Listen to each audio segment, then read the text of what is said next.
Hello everyone and welcome back to my channel. If you're new here, then my name's Shivani and I make videos on things like beauty, fashion and lifestyle. And if you're not new here, then thank you so much for coming back and I really hope that you're enjoying the content.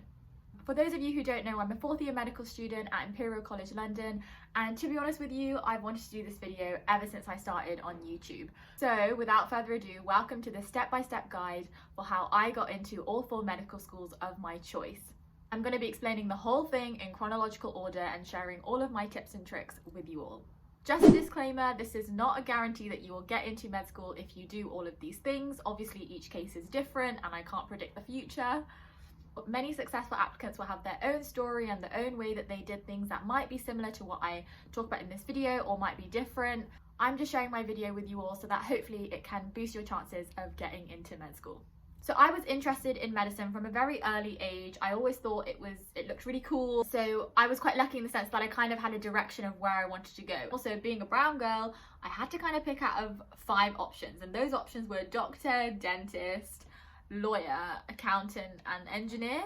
And I was fine with that because I wanted to do medicine, so it worked. And my interest was solidified through a personal experience of my own, which just made me confirm that medicine is exactly what I wanted to do, and it's something that I am really passionate about, and I'm not going to do anything else because I can't imagine myself doing anything else, which is still true to this day. And at med school you have these short moments where you're like, wow, this is exactly why I wanted to do medicine. This video is split into 6 sections, which are GCSEs and Choosing Your A levels, work experience and volunteering, admissions tests and UCAS applications, ace your interviews, meet your offer grades, and general tips and tricks. The timing of each of these sections is also listed down below in the description.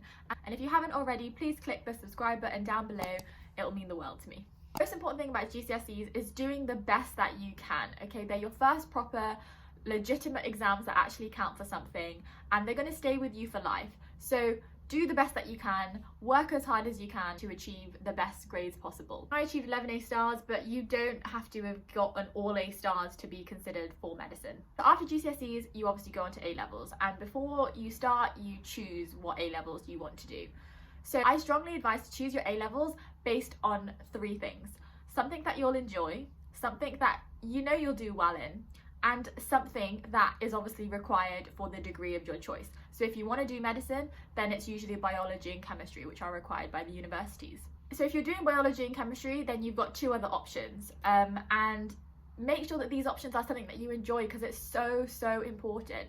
A levels are quite grueling and they're quite long and they're quite tough, so you don't want to be doing something that you really hate. For me personally, I did biology, chemistry, and I did maths and religious studies. And at the end of year 12, I dropped maths because I'm not a maths person. I didn't enjoy it that much. I picked it because I knew I could probably do well in it, which I did, and I kind of knew what was going on. So, I picked it. But all the other ones I was so happy with. So I really like biology, I really like chemistry, I had no problem doing those. And religious studies was the one that I really loved. So as you can see from my choices, I had the ones that were necessary for medicine, one that I really loved, which was RS, and one that I knew I could do well in, which was maths. A lot of people ask me whether they should do more than the standard 4 A levels, 3 when you drop one at the end of year 12. And honestly, I tell them that there's no point. You're not going to gain that much out of it unless you're really bright and think that you can handle it, which is perfectly fine. Then go for it. But there's no point doing 5-6 A levels and then achieving an average of an A in all of them or a B in all of them, where you could have taken 4 and then got all A stars or a couple of A stars and a couple of A's. So I'd say, yeah, go for it if you really want to and you think you can enjoy it. But if you think that it's going to bring your overall grade average down, then avoid it, because it really doesn't matter. For medicine, it really doesn't matter how many A levels you do. It's not something that universities pay a lot of attention to. So once you've got that done and you've started year 12 and you're enjoying your A levels hopefully, then you need to think about volunteering and work experience. So with volunteering, it should be long term. Med schools want to see that you are able to make a long-term commitment to something, and you see it through and you're reliable, because those are all the qualities required from a doctor, right? That's why long-term volunteering is best. I volunteered at my local hospital every Wednesday afternoon. I went round on the tea trolley on different wards, and I used to make hot drinks for patients and give them snacks and that kind of thing. And I personally really enjoyed that. I had a lot of fun doing it. I got to speak to a wide variety of patients. You build a rapport with people, and it was nice to see the doctors and what they do and interact with patients, and it developed your communication skills, so it pushed me out of my comfort zone. And it was a really great experience. So I did that for about 2 years, starting at year 12 and finishing at the end of year 13. Other types of volunteering that are relatively common are things like volunteering in a care home, and you don't have to do it in the week. You can do it on the weekend, you can do it every other Saturday, you can do it every Sunday. It's completely up to you. As long as you fit it into your studies and you don't let it negatively impact on your studies. So for me, it worked out quite well because every Wednesday afternoon we used to have games, and I didn't particularly enjoy games. So when I found out that we could have the option to do our volunteering in that slot, I took it because it didn't impact on my studies and it didn't go into my weekend either. So it was perfect. And then on top of this, I also volunteered for a disabled children's charity called WizKids. And I did that for about 1.5 years, and we used to have events every month or so. So it was really not much of a commitment whatsoever. It was still really rewarding, and I knew I wanted to do something that worked with children. You don't have to have 2 lots of volunteering. 1 is just fine, as long as it's a long-term commitment to show that you're reliable. Moving on to work experience. So I would advise doing your work experience in your year 12 summer, because that way it'll be fresh in your mind when you talk about it in your personal statement, and it'll be fresh in your mind when you talk about it at interviews. I recommend having it in a GP and having it in a hospital, but I do understand that it is quite hard to get both, and GP is probably easier, so don't worry too much about it. I was quite lucky because I knew someone who could organise work experience for me at my hospital, but I understand that it's completely not the case everywhere, and a lot of times you have to fill in an application process, and that can take quite long, and people might not get back to you and that kind of stuff. So if you do know people and you do have links, then use them. Be proactive. And if you don't, then still be proactive. Go to your hospital, ask about work experience opportunities, ask about who to contact, ask if there's a form you to fill out. Take the initiative and go for it. And most of the time, people are really keen to deliver work experience, so you never know until you ask. I personally did a week in the hospital, and I managed to shadow a variety of healthcare professionals. So I shadowed a F1 doctor, I shadowed a surgeon, I spent some time with the radiologists, the nurses. So I had a really amazing work experience opportunity. And then I spent about 3-4 days in a GP practice, which was more than enough time for me to gain as much insight as I could and talk about it in my personal statement and at interviews. But an important thing to bear in mind is that if you have universities already sort of in your mind, then double check their work experience and volunteering requirements, because some of them do have requirements and some of them don't. Most of them have, a work experience requirement, so that could be in a GP or a hospital. They understand that it is quite difficult to get it in a hospital, so just double check this before you go on to organise it, if you have ideas in mind of what university you want to go to. If not, then make sure that you get a GP, because that's quite easy to get, and look into a hospital placement. When you do your work experience, make sure that after each day you write down what you learned and what you did and what you saw in that day, because trust me, you will forget it later.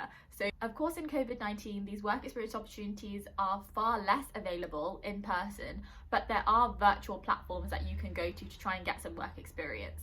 And these involve virtually shadowing a F1 doctor or virtually shadowing a GP, and I'll drop some links below if you're interested in finding out more about that. But it is still possible, and of course medical schools understand that volunteering opportunities are very scarce at the minute. I also did a little bit of pharmacy experience because I actually put that down as my backup option, and I thought that this was quite beneficial for me because I could compare the different aspects of healthcare professions. Section 3, admissions tests and UCAS applications. For med school, there are 2 admissions tests that you may do. It's UCAT and BMAT. UCAT are required by most universities, and BMAT are required by a smaller number of universities, mostly the London ones and Oxford and Cambridge. They are both admissions tests for medicine, but they are very different to each other. And usually you take your UCAT in the summer or even September, and then your BMAT happens in October/November time. So my tips for preparing for these admission tests is to start early. Anyone who tells you that you don't need to revise for the UCAT is just not right. Like, I don't know where the information comes from, but no, practice makes perfect. Like anything in the world, practice makes perfect. So please do study for the UCAT. I used to do about 2 hours every day in the summer, and then I took my test like mid-August because I wanted the rest of August to actually chill and do nothing. So it's not like you really have to sort it out like you do for exams, but still put enough effort into it so that you're comfortable going into the exam. A lot of unis will have a cut-off score for the UCAT, so check this before you go in so you know what you're aiming for. If you do want to learn how to ace your UCAT, then check out my friend Sharan's channel, who absolutely smashed his UCAT out of the park. So check him out. I'll link his channel down below, and he's got lots of videos on UCAT tips, tricks, and guides to help you get through the admissions test. And then BMAT, as I said, happens in October. So I started preparing for BMAT in September when I kind of started my A-levels, and then I think I had a half term, and I prioritized the BMAT over my mocks. I personally think the BMAT requires more preparation because there's more variety in the different sections that you have to do well in, and I personally found the BMAT a lot more difficult than the UCAT. Not that I like the UCAT either. I didn't like either of the admissions tests, but it's just something you have to do. It's just a hoop that you have to jump through to get into med school. Another thing to bear in mind if you are applying to BMAT unis is the fact that your UCAS application goes out before you take your BMAT. So if you apply to some unis that require BMAT and then you do your BMAT and you don't do as well as you expected, then prepare to kind of let those choices go because it might not happen for you. So that's a bit of a risk that you take with the BMAT. I would advise not applying to all BMAT unis because if you don't do well in the BMAT, then you're kind of stuck after. So I'd say have a balance. Maybe have 2 UCAT unis and 2 BMAT unis. So your UCAS application consists of lots of different domains. You have to obviously pick the universities you want to apply to. You select a backup if you want to have a backup. And you also have to write your personal statement, which is probably one of the most challenging things about the UCAS application. Make sure that you go to open days for unis that you're interested in. Even if you're not sure, like you just don't know if that's the uni for you, just go to the open day anyway and just see. Because when you're there and you talk to students and you get a feel of the campus, I think you just know, like you just know if it's for you and if you can imagine yourself there and whether you'll enjoy it. So I think I went to about 5 open days. I went to Leicester, Nottingham, Sheffield, Imperial and Birmingham, and I kind of knew that I was going to choose 4 out of those 5 options. So I really liked all of them apart from Sheffield. When I went to Sheffield, I just wasn't feeling it. Like I couldn't imagine myself there. I didn't really enjoy the open day as much as the others. And then after that, I knew the 4 that I wanted to actually go with. When you're at the open days, make sure that you ask a lot of questions, speak to med students, ask them what the course is like, ask them what the workload is like, ask them what the social life is like, because that's so important. It's so important to have a work-life balance because you just stop functioning if you don't. So it's so important. So make sure you ask about the social life. Make sure to look at the extracurriculars that they offer. If you want to take up a new hobby or you want to carry on an existing skill that you have, make sure you look at all of that. So for me, I really like dancing, and the unis that I picked had really good dancing extracurriculars and shows and platforms and that kind of stuff. So that was a real selling point for me. Make sure that you find out about the course structure because that is how you're going to learn. So if it's not suited to you, you're probably not going to enjoy it. So once you've got your open days out the way and you've got an idea of what unis you want to go to and that kind of thing, then think about drafting your personal statement. Look at examples from successful applicants that you know of and like get a feel of what you kind of want to write. Just brainstorm what you want to write about, what you think is important to include. Make a list of your skills, extracurriculars, that kind of stuff. Don't mention anything about your grades because that is all going to be put into your UCAS application anyway. So there's no point using up the word count on mentioning something that has already been mentioned before. But generally, you want to make your personal statement engaging. You want to make it unique to you. Admissions tutors will read like thousands and thousands and thousands of med school applications. So you don't want to just be another one in the pile. You want to have something that makes you a bit different, makes you stand out a little, but it's true to you. So please don't lie on your personal statement. Don't mention anything that didn't happen. Keep it truthful and keep it honest. Talk about what you know about medicine, what you've learned from your work experience. Don't just list things that you did in your work experience and in your volunteering. They want to see what you've learned and what kind of insight you've gained into medicine, and that you're able to reflect on these experiences and take something out of it. That's what they want to see. your personal statement is your opportunity to show off, and for admissions tutors to get like a feel of the kind of person you are and what your vibe is. So, you know, talk about extracurriculars that you've done, talk about your skills, talk about your hobbies, talk about stuff that you've read around medicine, talk about everything that you possibly can that is relevant to making them want to accept you and interview you. So just to tell you a little bit about when I started hearing back from unis, I got an interview from Nottingham, Leicester and Birmingham, and I think I did all my interviews before Christmas. And then I didn't hear back from Imperial until about January, end of January. I remember it clearly because I just got my mark back for my chemistry mock, and I was looking at the past paper in the car, like finding my mistakes and stuff, because I do that. And then I checked my phone and I got an email from Imperial, and it was like, you've been offered an interview, blah blah blah blah blah. And I was like, oh my god, whoa. Honestly, at this point I had given up on Imperial because I thought, well, my BMAT probably isn't strong enough, I haven't heard back, so it is what it is, we move. My interview was I think 2 weeks from then, so it was in February, mid-February. So as I said, you can hear back sort of at any time. So if you don't hear back before Christmas, don't be disheartened, because you can hear back like in January like I did. So hopefully you get some interview offers, and I personally think interview is the most important process in the whole med school application, because yes, it's great that you've got an interview, but you have to make a good impression, and they want to see that you in person match you on paper, and that you have a good presence, because again, this is a key skill needed in any healthcare professional, because you're dealing with the public. So for your interviews, make sure that you prep well, read about the uni beforehand, look at their societies and extracurriculars that they offer, look at their course structure, look into the city and what there is available there, and have answers for all of these questions of why this particular uni, why this particular course, why this uni compared to another uni, because we offer the same thing, all of those kind of stuff. So make sure that you go in ready and prepared for your interview, because you're going to be so nervous when you're there and you're talking to people, and you're going to get a bit flustered. It happens to everyone. So as long as you've done enough prep beforehand, you can minimize basically messing it up on the day. All of mine were actually MMI, apart from Imperial, which was my only traditional interview. You want to make a good impression, you want to dress smartly, you want them to remember you and think, yeah, we want them as a student at our university, because as much as you want them, they also want you as well. So that's something to bear in mind when you're going to your interviews.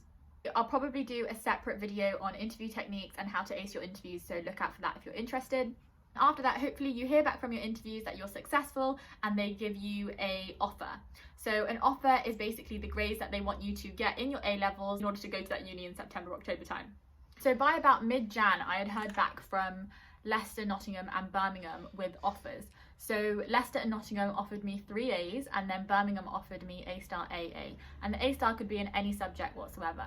So I heard back from those and I thought, okay, great. And I think I actually had heard back from them before I got my Imperial interviews. So when I hadn't heard back from Imperial, I was still bummed that I hadn't heard back, but I wasn't like, oh, I'm definitely not going to get into medicine. So that was quite helpful, I suppose. And then 2 weeks after my interview with Imperial, which I thought that I had absolutely messed up, they offered me A-star AA, and that A-star had to be in either biology or chemistry.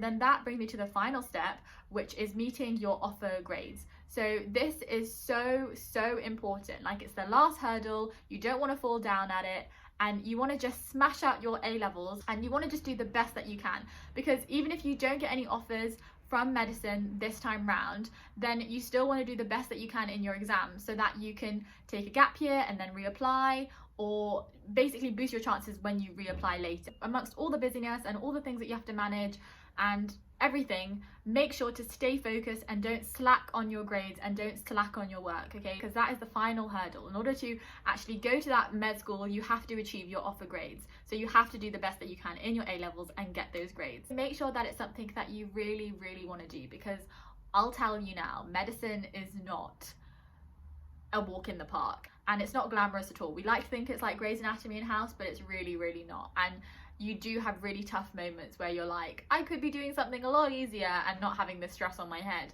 But you know, it's the reason why you want to do medicine that means that you stay in it and you're working towards your end goal of actually becoming a doctor and doing what you want to do in your life. Also, it's so important to have a work-life balance. So don't let A levels absolutely consume you. Still have a life and look to develop other kinds of skills, not just your academic skills, because great doctors, yes, they have academic knowledge, but they also have, you know, people skills, communication skills, resilience. They know how to handle stress and this whole complex thing that makes up the persona of a doctor. So it's not just about getting the grades. I personally found the experience pretty stressful. It was just long. I felt like I was balancing like everything on my head, and you know, a lot of self-doubt did creep in throughout the process. That is all normal. Just make sure that you have a support network who you speak to about it. Speak to your friends who are going through the same thing. Speak to your teachers, your tutor, your parents, your family, like anyone. Just if you're feeling stressed or anxious or worried, then just speak to someone about it, because a problem shared is a problem halved. And also, I just want to say that it really doesn't matter where you come from or what your background is. If medicine is something that you really want to do and you really want to go for it, then it's well within your means to reach that goal. You can totally aim high. I didn't think I would get into Imperial. I kind of put it down as my aspirational option and chose my other three quite smartly, thinking that I'll hopefully get in, and kept one as my I'll go for it and see. But you know, I really didn't actually think that I'd get it. And so when I did, I was absolutely shocked, but also so happy and so proud of myself. And like the feeling of waking up on results day and getting that little notification on UCAS about accepted into whatever med school is like, there's no feeling that compares to it. Whatever you set your mind to, you can achieve it with the right passion and the right determination and being proactive towards getting that goal. And I hope that I've managed to boost your confidence and give you a bit of motivation, especially in the tough time that we're all going through right now. I hope that this video was really useful and you can gain a lot from it. And if you've got any questions whatsoever, then feel free to ask them down below. I will be checking them a lot to answer any questions that you might have. And most importantly, I just want to say that medicine is great. Like, I can't imagine myself doing anything else, and I'm so happy that I put all the work in back then to get me where I am now, because trust me, it pays off. Don't forget to click the thumbs up and subscribe, and until next time, see ya.